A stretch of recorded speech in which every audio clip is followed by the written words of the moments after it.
Hello, good morning. 5 sessions हो चुके हैं हमारे एक्टिंग के बारे में, एक्टिंग फॉर कैमरा के बारे में, और मुझे बहुत अच्छे रिस्पॉन्सेज मिल रहे हैं। लोगों को बहुत अच्छा लग रहा है। कुछ नई बातें मुझे भी सीखने को मिल रही है और बहुत सारी नई बातें आपको भी सीखने को मिल रही है। तो अब तक हम बहुत सारी चीज़ें कवर कर चुके हैं, जैसे सबसे पहले रिलैक्सेशन, फिर प्रैक्टिस, फिर पेशेंस, फिर परसिस्टेंस, उसके बाद हमने लिसनिंग, ऑब्जर्वेशन, फिर उसके बाद हमने बात की ब्रीदिंग की, उसके बाद हमने फेशियल एक्सप्रेशंस की बात की। तो हमने अभी तक बहुत सारी चीज़ें कवर कर ली है जो एक एक्टर के लिए बहुत बहुत बहुत इम्पॉर्टेंट है। चाहे आप प्रैक्टिसिंग एक्टर हो, चाहे आप एस्पायरिंग एक्टर हो, आपको ये सारी चीज़ें मदद करेंगी। और सबसे इम्पॉर्टेंट है कि आप सिर्फ कॉन्सेप्ट को समझ के मत चलिए। कॉन्सेप्ट समझना आसान है, लेकिन उससे कुछ नहीं होगा। कॉन्सेप्ट तो हमको बहुत सारे समझ में आ जाते हैं, लेकिन कॉन्सेप्ट्स तब काम आते हैं जब हम उनकी प्रैक्टिस करना शुरू करें। Acting word itself means to do. जब तक आप करेंगे नहीं तब तक होगा नहीं, और इसलिए बहुत इम्पॉर्टेंट है कि करते रहिए। दूसरा एक सवाल मुझे लोग पूछ रहे हैं कि आप इतनी बेहतरीन जानकारी ऐसे ही क्यों दे रहे हैं। तो इसलिए दे रहा हूं क्योंकि ज्ञान बांटने से बढ़ता है। मैं भी सीख रहा हूं, और मुझे बिल्कुल भी एक्टिंग कोच का नाम अच्छा नहीं लगता है। मुझे एक्टिंग कंपेनियन अगर कोई कहे तो बड़ा अच्छा लगता है, क्योंकि मैं ये बिल्कुल कभी दावा नहीं कर सकता हूँ कि मैं सब जानता हूँ, और ना कभी करूँगा, क्योंकि ऑन द जर्नी मैं भी सीख रहा हूँ, मुझे भी बड़ा आनंद आता है। और दूसरी एक बात मैं इसलिए सिखाता हूँ क्योंकि जब मुझे ज़रूरत थी राइट एडवाइस की, तब हमारा नसीब ऐसा कि हमको राइट एडवाइस नहीं मिली, और उस वजह से हमने काफ़ी समय बर्बाद किया। लेकिन अब समय है, हम कुछ जानते हैं। हमने 15-20 साल इस फील्ड में, जहाँ जो कि बहुत मुश्किल फील्ड है, बहुत इनसिक्योर फील्ड है, उसमें गुजार लिए हैं। तो अब हम किसी को कुछ बताने के लायक हो गए हैं, और इसलिए मैं स्टेप बाय स्टेप आपको ले जा रहा हूं। सबसे पहली बात मैंने कहा कि रिलैक्स होना बहुत ज़रूरी है। रिलैक्स होना इसलिए ज़रूरी है कि जब तक आप रिलैक्स नहीं होंगे तब तक आप ट्रुथफुल नहीं हो पाएंगे। तब तक आप अपने टाइम और स्पेस का जो सिनारियो है, जो कि बहुत ही इंपॉर्टेंट है एक एक्टर के लिए समझना, acting is not about acting, acting is all about not acting. मतलब इन फ्रंट ऑफ कैमरा जब आप होते हो तो सबसे अच्छा एक्टर वही लगता है जो एफर्टलेस हो, जिसके काम में एफर्ट ना दिखे। चाहे वो किसी भी तरह का आर्टिस्ट हो, जब तक उसके काम में एफर्ट्स दिखेंगे वो आपको अच्छा नहीं लगेगा, वो थोड़ा ऑकवर्ड लगेगा। इसलिए एफर्टलेस होना बहुत ज़रूरी है, और एफर्टलेस होने के लिए रिलैक्स होना बहुत ज़रूरी है। अपने काम को इम्पोर्टेंस देना है, लेकिन इतना भी नहीं दे देना है कि किसी को ये नहीं सोचना चाहिए कि मैं अगर एक्टिंग का काम नहीं करूँगा या मैं अपने गोल तक नहीं पहुँच जाऊँगा तो ये दुनिया फंक्शन करना रुक जाएगी। नहीं रुकेगी। और उसका लाइव एग्जाम्पल आज हम लॉकडाउन में बैठे हुए हर कोई महसूस कर रहा है कि हम किसी का काम इतना इम्पोर्टेंट नहीं है कि जिससे दुनिया रुक जाए। Artist are very important. हम दूसरों के जीवन में प्रभाव डालते हैं, हम सोसाइटीज़ को बदल सकते हैं, हम सोसाइटी के लिए कुछ अच्छा कर सकते हैं, लेकिन हम completely function of the nature नहीं रोक सकते हैं। So keep calm and be relax. दूसरी बात, सिर्फ कॉन्सेप्ट समझने से कुछ नहीं होगा। मैं आपको हज़ारों कॉन्सेप्ट सुना सकता हूँ। मैंने जितने भी एक्टिंग की किताबें पढ़ी है, या नेशनल स्कूल ऑफ ड्रामा से लेकर 15 साल के मेरे टेलीविज़न और फिल्म के करियर से जो कुछ मैंने सीखा है, वो सारे कॉन्सेप्ट्स मैं आपको दे सकता हूँ। लेकिन सिर्फ कॉन्सेप्ट समझने से कुछ नहीं होगा। आपको जो समझ में आए उसकी प्रैक्टिस कीजिए, परसिस्टेंटली कीजिए, और पेशेंस के साथ कीजिए। मैं प्रैक्टिस, परसिस्टेंस और पेशेंस को बहुत इंपॉर्टेंस देता हूं, और ये सारे कॉन्सेप्ट्स में पिछले वीडियोस में मैं समझा चुका हूं। तो please go back and refer to those videos and then you can continue. Okay, now next thing, आज की बात। अब तक एक्सरसाइजेस मैं दे रहा हूँ। मैं ये एक्सरसाइजेस क्यों दे रहा हूँ? क्योंकि जिस दिन आप शूट नहीं कर रहे हो, या जिस दिन आप प्ले नहीं कर रहे हो, या जिस दिन आप रिहर्सल नहीं कर रहे हो, उस दिन आपके अंदर के एक्टर की कैपेसिटी काम नहीं करती है। कैसे? जैसे एज ह्यूमन बीइंग, मैं किसी का बेटा हूँ, मैं किसी का बाप हूँ, मैं किसी का भाई हूँ, मैं राइटर हूँ, मैं डायरेक्टर हूँ और मैं एक्टर हूँ, तो ये मेरे अंदर अलग अलग कैपेसिटीज़ है। एक ह्यूमन बीइंग के अंदर बहुत सारी पर्सनालिटीज़ होती है। हम जितने भी लोगों को अपने जीवन में मिलते हैं वो सारे लोग हमारी पर्सनालिटी के अंदर एब्जॉर्ब होते हैं। दूसरी एक बात, बहुत इंपॉर्टेंट बात समझने वाली क्या है कि आपकी 3 तरह की पर्सनालिटीज़ होती है जो साइकोलॉजिकली भी एक्सेप्टेड है और हम सब ज़्यादातर लोग जानते हैं। एक हमारी पर्सनालिटी है जो हम जिनको नहीं जानते हैं, जिनके साथ हमारा कम इंटरेक्शन है, हम उन लोगों को वो पर्सनालिटी दिखाते हैं। दूसरी एक पर्सनालिटी होती है जो हमारे क्लोज्ड वंस, हमारे घर के, परिवार के, दोस्त, यार, करीबी लोगों के लिए होती है। और एक पर्सनालिटी होती है सीक्रेटिव, जो हमारे अलावा किसी को नहीं पता होती है। वही पर्सनालिटी के साथ हम कंटिन्यूअसली इन टच रहते हैं, उसी से हम बात करते रहते हैं, उसी के साथ हमारी कहानियों की लेन देन होती रहती है। तो वो जो पर्सनालिटी है वही पर्सनालिटी आपका न्यूट्रल बीइंग है।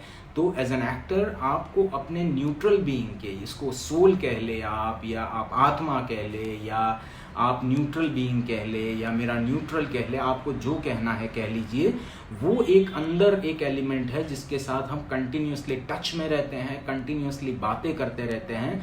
तो ये जो बातें हैं अपनी हमारे न्यूट्रल बीइंग के साथ, उन बातों में बदलाव की ज़रूरत है, उन कहानियों में बदलाव की ज़रूरत है, उन कहानियों को करेक्ट करने की ज़रूरत है।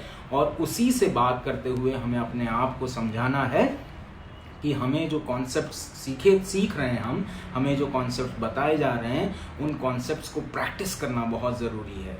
दूसरी इंपॉर्टेंट बात कि मैं क्यों ये सारे फिजिकल एक्सरसाइजेस दे रहा हूँ। मैं जबकि कह रहा हूँ कि as an actor it is more of a psychological work than a physical work, लेकिन ये सारे एक्सरसाइजेस इसलिए दे रहा हूँ। एक सिंपल से एग्जांपल से मैं आपको समझा देता हूँ कि अगर एक क्रिकेटर है मान लीजिए, या एक बैडमिंटन प्लेयर है, या एक एथलीट है, अचानक से उठ के अगर वो मैदान में पहुँच जाएगा और अपने स्पोर्ट्स को खेलने लगेगा, तो वो इतना अच्छा, इतना बढ़िया आउटपुट नहीं दे पाएगा जो एक प्रैक्टिस किया हुआ एथलीट या बैडमिंटन प्लेयर या क्रिकेटर दे पाएगा।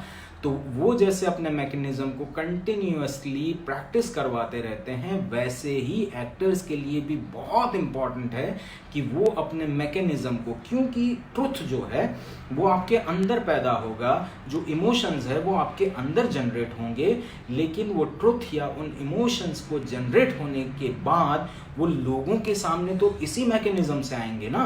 तो इसलिए इस मैकेनिज्म की तैयारी इतनी करनी है कि naturally without efforts whatever you are going through, maybe your emotions or the truth or whatever you are going through, your thought process, everything that you are going through should come naturally, effortlessly in front of audience.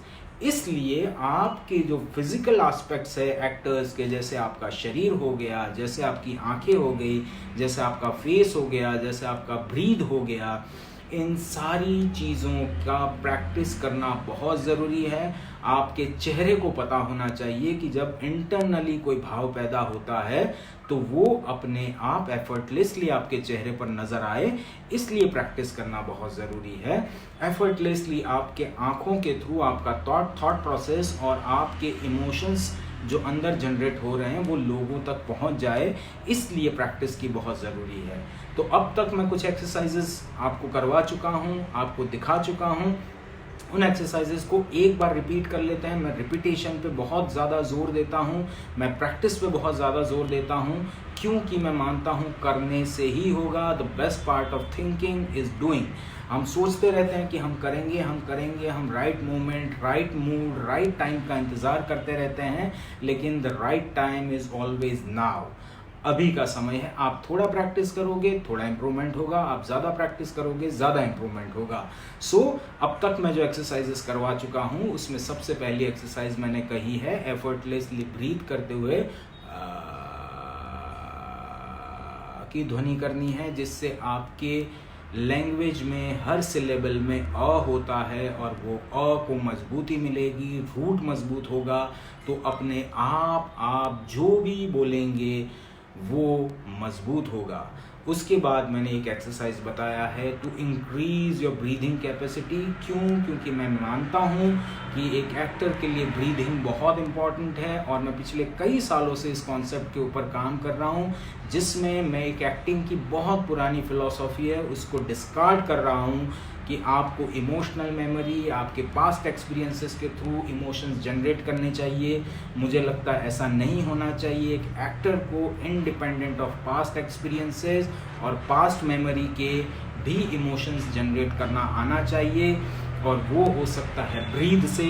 वो मैं आगे बताऊंगा कि कैसे आप breathe से emotions generate कर सकते हैं। लेकिन सबसे पहले अपने ब्रीदिंग कैपेसिटी को बढ़ाने के लिए ब्रीद इन कीजिए और उसके बाद 1 से 8 तक बिना रुके काउंट कीजिए, फिर 1 से रिपीटेशन कीजिए। जितने रिपीटेशंस आपके बढ़ते जाएंगे उतनी आपकी ब्रीदिंग कैपेसिटी बढ़ जाएगी। अगर आपको ये एक्सरसाइज डिटेल में समझना है तो मेरे पिछले वीडियोस को रिफ़र कीजिए।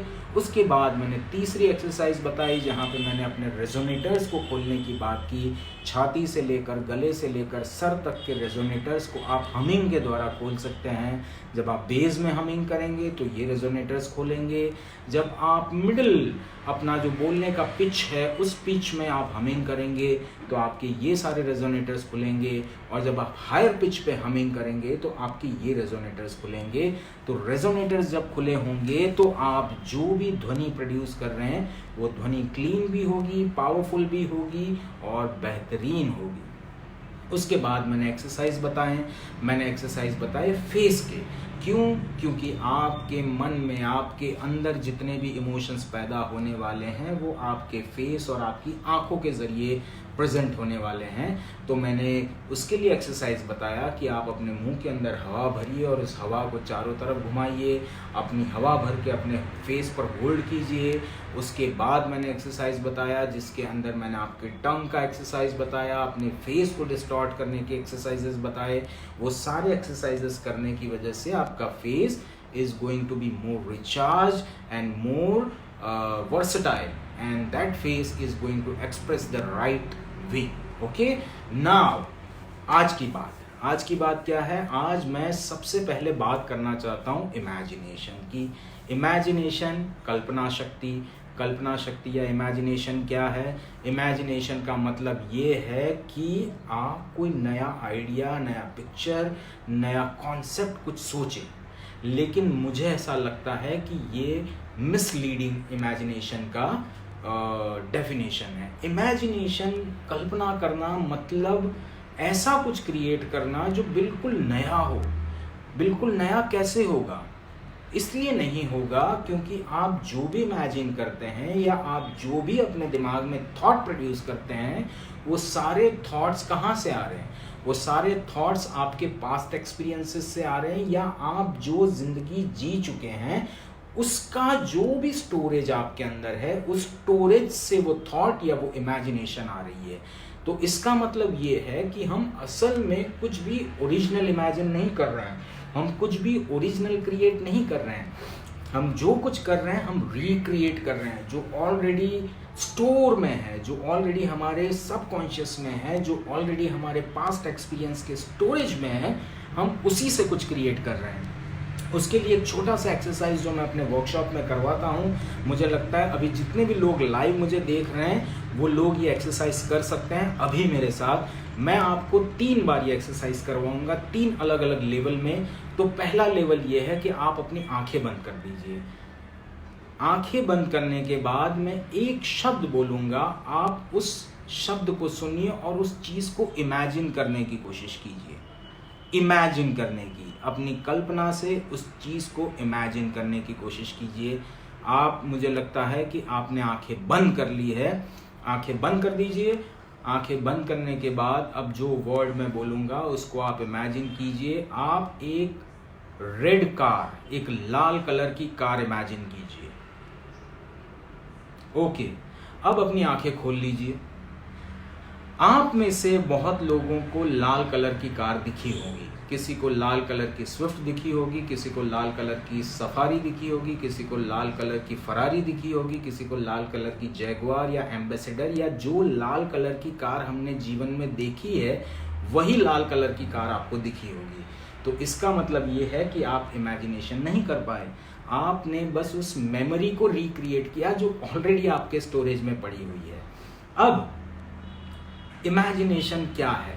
इमेजिनेशन वो है जब आप अपने पास्ट एक्सपीरियंसेस के सारे जितने भी आपके पास स्टोरेज में मटेरियल है, उस मटेरियल के आगे जाके जहाँ पे न्यूट्रल जोन है, बहुत मुश्किल है ये, बहुत लोग नहीं कर पाते हैं, बहुत रेयरली कुछ लोग। अब तक मेरे 15-20 सालों के एक्सपीरियंस में जितने भी लोगों के साथ मैंने ये एक्सरसाइज की है, उसमें हार्डली 2-3% का ही सक्सेस रेशियो है ये एक्सरसाइज में।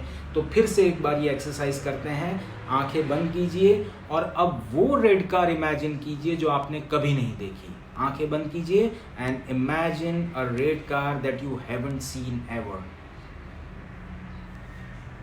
Are you able to do it? It is very difficult.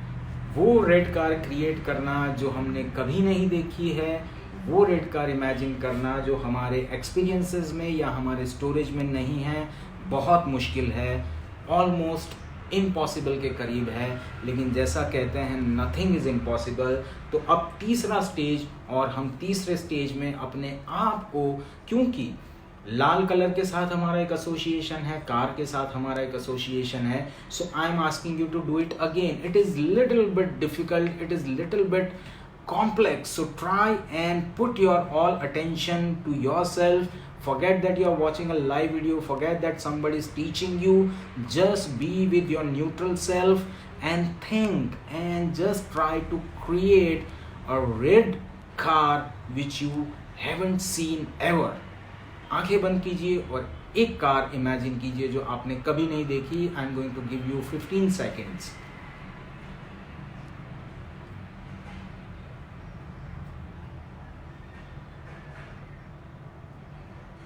मुश्किल हो रहा है, लेकिन जो भी आपको दिख रहा है, किसी को ट्रायंगल व्हील्स दिखते हैं, किसी को लाल कलर नहीं दिखता है, किसी को कार की जगह कुछ और दिखता है, किसी को सिर्फ लाल गोला दिखता है, या किसी को कुछ लाल कलर का स्फेयर दिखता है, ये जनरल एक्सपीरियंसेस होते हैं। अभी हमको कोई भी यहाँ पे रिएक्शन नहीं मिल रहा है, इसलिए मुझे पता नहीं है कि आपके साथ ये असल में हो रहा है या नहीं हो रहा है। आप इस एक्सरसाइज के एक्सपीरियंसेस प्लीज़ मेरे साथ बांटिएगा, मैं इसके ऊपर और विस्तार से बात करूँगा अगले वीडियो में। लेकिन इमेजिनेशन करने का मतलब है कि आपके पास जो भी स्टोरेज है, उस स्टोरेज को हटा दीजिए। आपके पास आपके सबकॉन्शियस में जितनी भी चीज़ें जमा है, उन सारी चीज़ों को हटा दीजिए, उन सारे कॉन्सेप्ट्स को, उन सब कुछ चीज़ों को हटाने के बाद जो आप इमेजिन करोगे वो होगा आपका असली इमेजिनेशन, वो होगा आपका ओरिजिनल इमेजिनेशन। और जब तक आप ओरिजिनल नहीं होंगे, आप इंटरेस्टिंग नहीं होंगे। ये एक्सरसाइज मैंने आज अभी आपको इसलिए बता दी क्योंकि आप इस इमेजिनेशन के प्रोसेस का प्रैक्टिस कर सके, और ये इमेजिनेशन के प्रोसेस का जो प्रैक्टिस है वो आपको तब काम आएगा जब हम कैरेक्टराइजेशन के बारे में बात करेंगे। कैरेक्टराइजेशन का मतलब सिर्फ कैरेक्टर की हिस्ट्री बना लेने से कुछ नहीं होगा। वैभव खत्री ने कहा, I can see a red bonnet with smoke coming out from it. Yes Vaibhav, आपको ये दिखा, इसका मतलब ये है कि आपने कुछ आगे तो बढ़े, आपने कुछ तो ऐसा इमेजिन किया जो रेड कार से अलग है। इसका मतलब कि आप सही रास्ते पे है। इसी तरह से आप अपने इमेजिनेशन के प्रोसेस का प्रैक्टिस कीजिए, क्योंकि इमेजिनेशन का ये जो प्रोसेस है, जब हम कैरेक्टर को क्रिएट करने की बात करेंगे, जब हम कैरेक्टर को कैसे कंसीव किया जाए, कैसे कैरेक्टर, एक नया कैरेक्टर क्रिएट किया जाए, उसके बारे में जब हम बात करेंगे, तब इमेजिनेशन बहुत काम आने वाला है। Now continuing the physical exercises that we are doing. The first one is breathe, second one is your facial expression. Now the third exercise, continuing with your facial expression and then going to eyes. तो मैं आपको facial expression का एक और exercise बताता हूँ। ये exercise आपको फेशियल एक्सप्रेशन के साथ कहेंगे। Vitthal Patil, I saw eagle shape car but can't see the colour. Wonderful Vitthal, you are on a right track. अगर आपको एक ईगल शेप का कुछ दिख रहा है तो इसका मतलब ये है कि आप अपने इमेजिनेशन को ओरिजिनलिटी की तरफ ले जा रहे हैं। Wonderful, I am so happy. ऐसे करते करते ये एब्स्ट्रैक्ट से रियलिज्म की तरफ जाने वाला रास्ता है, जहाँ पे आप बहुत सारे समय ऐसा भी हो सकता है कि आप ब्लॉक हो जाए, आपको कुछ ना दिखे, हो सकता है आपको कलर ना दिखे। वो सब कुछ इसलिए दिखता है क्योंकि हमारे स्टोरेज में, हमारे सबकॉन्शियस में उसका एक एसोसिएशन है, और इसलिए हम क्रिएट की जगह रिक्रिएट करते रहते हैं। लेकिन ओरिजिनली अगर आप इमेजिन करना चाहते हैं, अगर आप कुछ ओरिजिनल क्रिएट करना चाहते हैं, तो अपने पास्ट एक्सपीरियंसेस, अपने स्टोरेज से दूर हटिए और फिर शुरू कीजिए।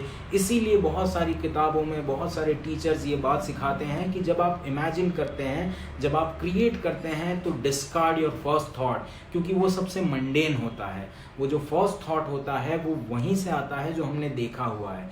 दूसरी एक बहुत इंपॉर्टेंट बात है जिसकी तरफ मैं आपका ध्यान केंद्रित करना चाहता हूँ, आपका ध्यान खींचना चाहता हूँ, वो ये कि एज एन एक्टर जब हम एक्टिंग करते हैं तो ज़्यादातर एक्टर रेप्लिकेट करते हैं उन एक्टर्स को जिनको उन्होंने देखा हुआ है। इसीलिए अमिताभ बच्चन की बहुत सारी कॉपीज़ हमको देखने को मिलती है, आमिर खान की बहुत सारी कॉपीज़ देखने को मिलती है, अल पचिनो की कॉपीज़ देखने को मिलती है।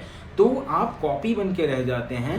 तो उस कॉपी बनने से बचने के लिए आपको ओरिजिनलिटी की तरफ जाना पड़ेगा, आपको अपने आप को ढूंढना पड़ेगा, क्योंकि आप जैसा इस दुनिया में, इस संसार में कोई नहीं है। आप यूनिक है। जब आप अपनी यूनिक क्वालिटी अपने काम में डालेंगे। Vaibhav Khatri is asking, does smoking up help? Smoking doesn't help in any ways, but smoking up can be done for as a recreational capacity. But if you are smoking up and you are acting, you are not doing justice to your job. You are just doing time pass. So it is better not to smoke up. Anything else that you want to ask Vaibhav Khatri? I think you are already smoked up. If you are already smoked up, please. You will forget all this, so you need to write it all down. Okay, now we are talking about the physical activities of an actor, the physical aspect of an actor. तो मैंने breathing की बात कर दी, मैंने facial expression की बात कर दी।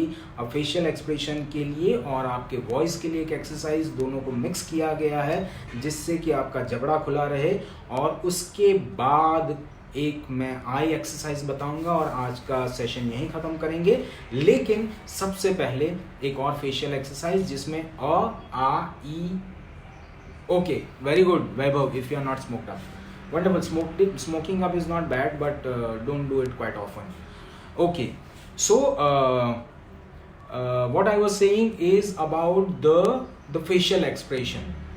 Ravi Parmar, indeed sir, imagination is bit difficult. Yes, Ravi, it is bit difficult, but who says the life is going to be easy when you are getting trained by Hemant Kher? So let's take the difficult path and find the originality. Original ही सामने वाले को excite करेगा.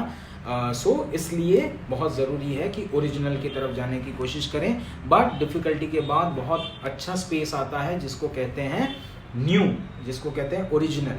सो let's cross this difficulty वाला portion and then you will find a great space.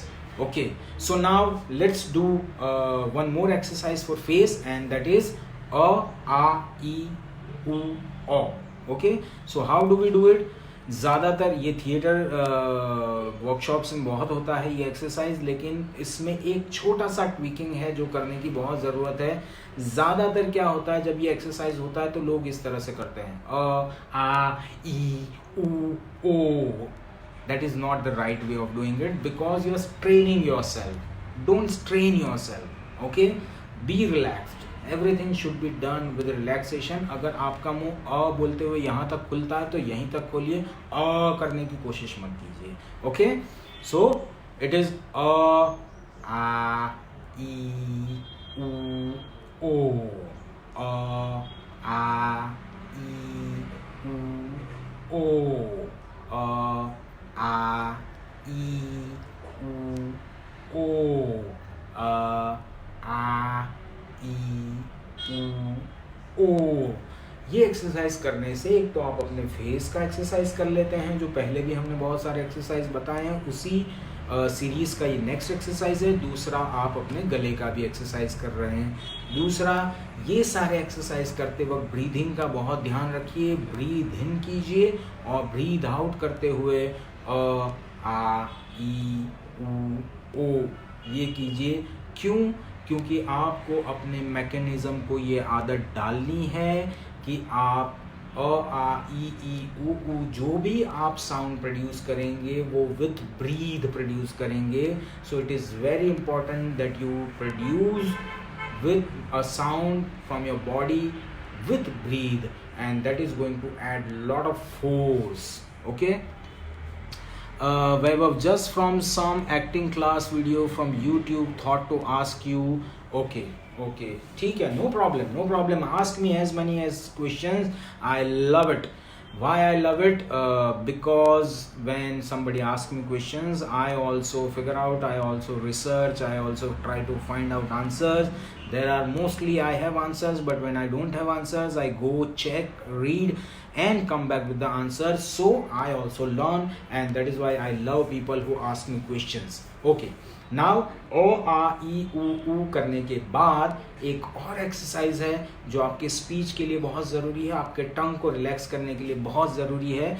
उसको एक बार देख लीजिए। बहुत सिंपल एक्सरसाइज है, हमने बचपन में बहुत बार किया है लेकिन हम भूल गए हैं और बार बार नहीं करते हैं, इसलिए कभी कभी लाइंस बोलते वक्त हमारी ज़बान अटक जाती है और फिर फंबल होता है और फिर डायरेक्टर कट कहता है और पूरे 150 लोगों के सेट के सामने हमारी बेइज्जती होती है। तो उस बेइज्जती से बचने के लिए एक सिंपल एक्सरसाइज है जो आप कंटिन्यूअसली कर सकते हैं, जब मौका मिले कर सकते हैं। और मैं फिर से एक बार ये बात रिपीट करना चाहता हूँ कि जिस ऑर्डर में मैं एक्सरसाइजेस बता रहा हूँ उसी ऑर्डर में कीजिए, उससे ज़्यादा फायदा होगा। खैर, so next exercise is for your tongue and it goes like this. Breathe in, always breathe in and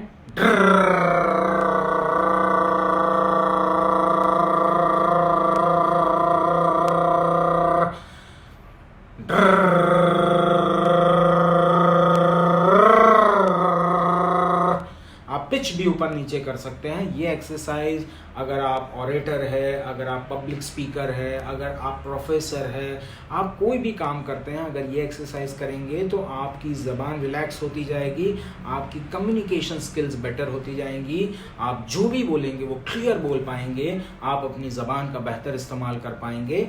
इसलिए ये एक्सरसाइज कीजिए।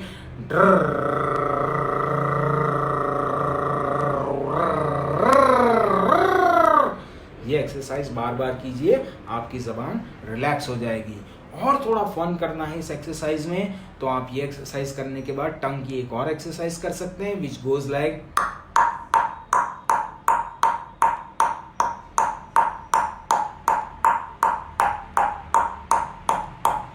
बहुत सारे लोगों को डिक्शन का प्रॉब्लम होता है, श श के बीच में डिफरेंस पता नहीं होता है, स कैसे बोला जाए, श कैसे बोला जाए और श कैसे बोला जाए।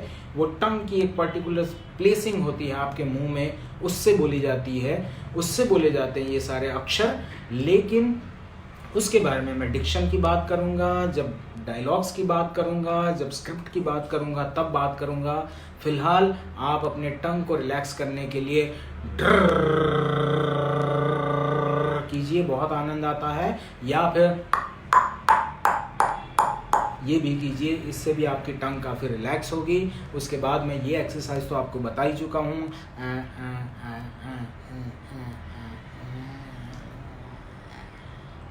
आपकी टंग जितनी रिलैक्स होगी, हम एक्टिंग करते हुए जब हम थिएटर करते थे, करने से पहले, शो करने से पहले हम अक्सर ये सारी एक्सरसाइजेस किया करते थे। जिस दिन नहीं करते थे उस दिन भी पता चलता था कि बहुत फंबल होते हैं, और जिस दिन करते थे उस दिन बहुत स्मूथली हमारी स्पीच ऑडियंस तक पहुंचती थी। So keep doing this exercise. Now very important aspect of a film actor is eyes, आंखें बहुत इम्पॉर्टेंट है। क्यों? क्योंकि जैसे राइटर और डायरेक्टर की लिखी हुई और बनाई हुई कहानी हमारे फिल्मों के पर्दे पर आती है, स्क्रीन्स पर आती है, वैसे ही जो इमोशंस आपके अंदर, जो ट्रुथफुल इमोशंस आपके अंदर जनरेट हो रहे हैं वो आपके इस स्क्रीन पे दिखते हैं, जिसे हम आँख कहते हैं। अगर आप ट्रुथफुल है तो भी दिखता है, आप अनट्रुथफुल है तो भी दिखता है। आप अगर कोई थॉट प्रोसेस नहीं है, अगर आपके दिमाग में कोई थॉट नहीं चल रहा है तो वो भी आपकी आंखों में दिखता है, और अगर थॉट चल रहा है तो भी आंखों में दिखता है। क्यों? कि कैमरा किसी को माफ नहीं करता है, camera can actually peep into your soul. इसलिए बहुत ज़रूरी है कि अच्छा, आप जैसे हम अपने टेलीविज़न स्क्रीन्स को साफ़ करते रहते हैं, जैसे हम पर्दे को साफ़ करते रहते हैं, सिनेमा हॉल में भी बार बार मेंटेनेंस होती है ताकि जो पिक्चर पर्दे के ऊपर प्रोजेक्ट हो रही है वो पिक्चर क्लियर दिखे।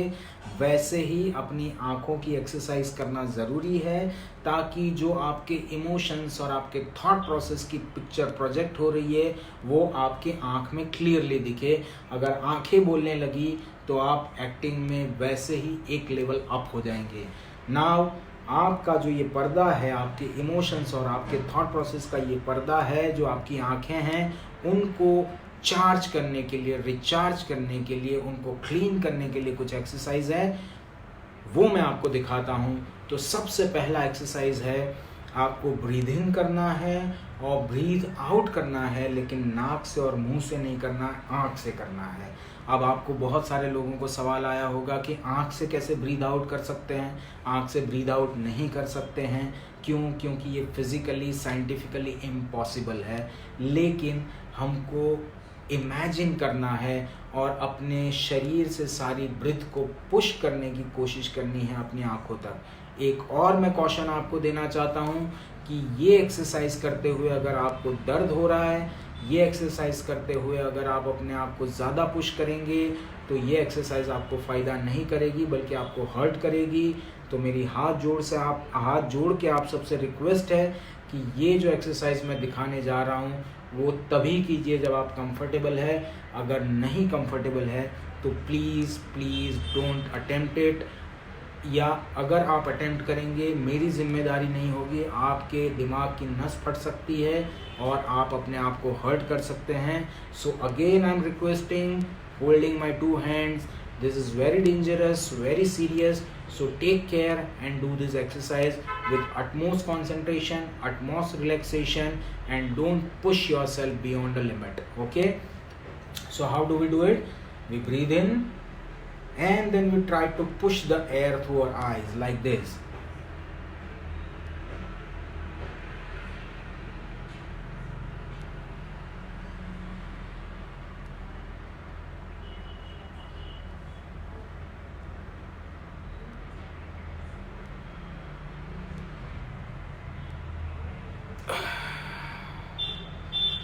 इससे आपकी आंखों में पानी आ सकता है, आपको थोड़ा सा हेजी डीजी फील हो सकता है, इससे आपकी आंखों पे प्रेशर आ सकता है, लेकिन इससे आंखें रिचार्ज भी होती है क्योंकि आप बहुत सारा ऑक्सीजन पुश कर रहे हैं यहाँ पे। So let's see it again, but don't do it beyond point where you break your veins. Okay, see it again, breathe in, open your eyes, breathe in and try to push the air from your eyes, which is not possible, but we will try to do it so that we can energize our eyes. Eyes are very important for an actor. Okay, let's do it again. Very important for a film actor. Let's do it.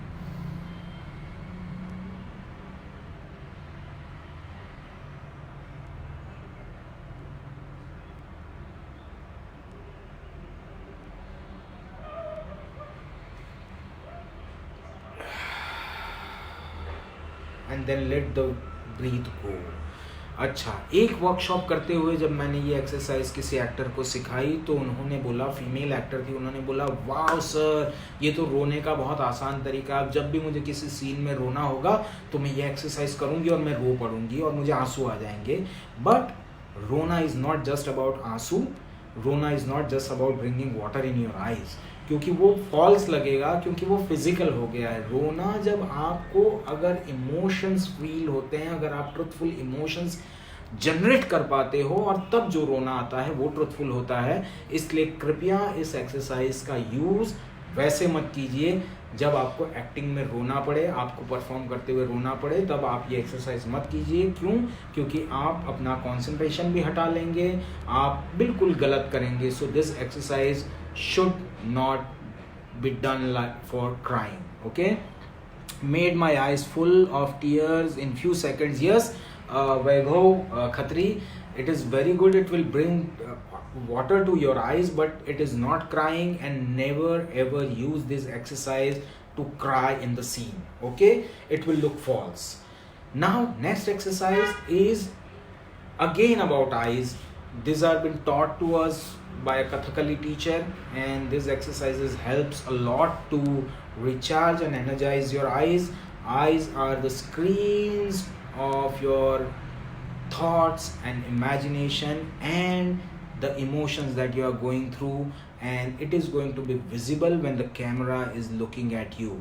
So your eyes needs to speak, and if it needs to speak, it should learn to speak, and this is the learning of how eyes would speak. So now next thing is hold it, your eyes, hold it like this. Now why we are holding it? So because we are going to do a vertical movement, and then horizontal movement, and then a rotation. So why we are holding this? So that your eyes doesn't get closed. और hold करते समय ज़्यादातर लोग ऐसे hold करते हैं, which is wrong. What you need to hold is your eyelids, and hold them like easily. Every exercise, I am again giving you a caution, in every exercise you have to be relaxed and you have to keep breathing, otherwise you would hurt yourself. So hold your eyes like this, open your lids, not your eyebrows and your cheeks, but your eyelids. Hold it very lightly and open it. Now the eyes are open. Now first we'll do a vertical movement, where we start the movement from the edge, from your between your thumb and your first finger. From this edge we'll go like this, and we'll take whole round, and we'll come here, and we'll finish our view here. So just see it once, and then you can do it. Keep noting down these exercises, and it is going to help you. See, it is very easy.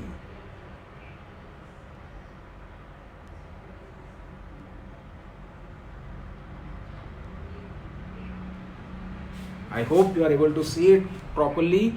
So I am doing it again for you. Just pay some attention, concentrate, and do it like this.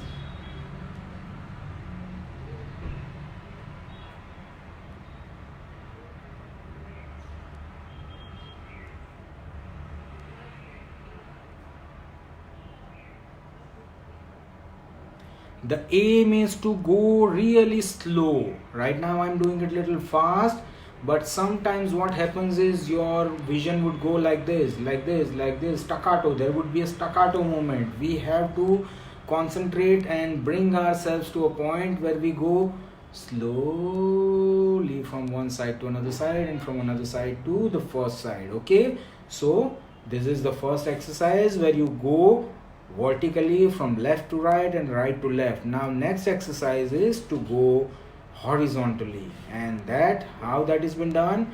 That has been done in the similar way. You start from the top, where you start from the tip of your finger and you end at your thumb like this. Very gently hold your eyelids and start from top. I'm looking at the tip of my fingers, and then I'm going slowly down. Now I'm seeing my thumbs, and from my thumb I would start again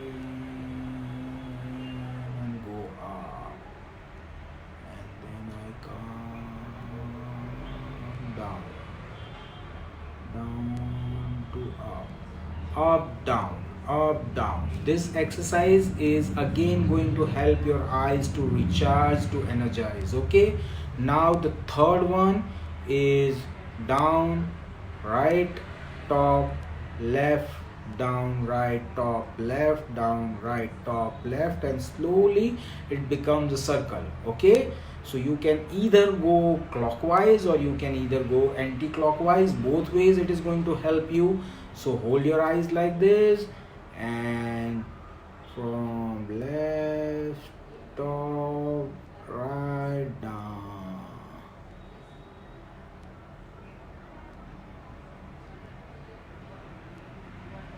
Again, in this exercise also try to go as slow as possible. The more slower you are, the more better you are. So again, just see. Again.